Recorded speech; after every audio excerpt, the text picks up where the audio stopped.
ជំរាបសួរពុកម៉ែបងប្អូនថ្ងៃនេះខាងសាលារៀបចំកម្មវិធី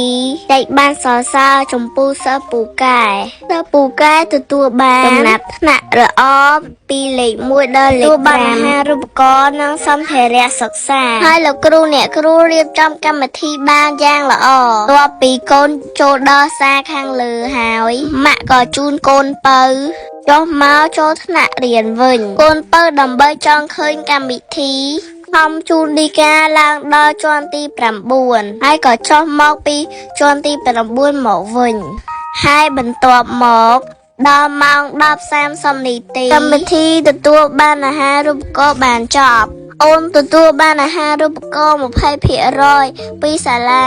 ហើយលោកគ្រូអ្នកគ្រូឲ្យកូននិងម៉ាក់ប៉ាថតរូបទុកជាអនុស្សាវរីយ៍នៅខាងក្រោមឌីកាសន្យាថានឹងខំរៀនធ្វើជាសិស្សពូកែប្រចាំសាលាឲ្យម៉ាក់ប៉ាស្រឡាញ់និងសប្បាយចិត្ត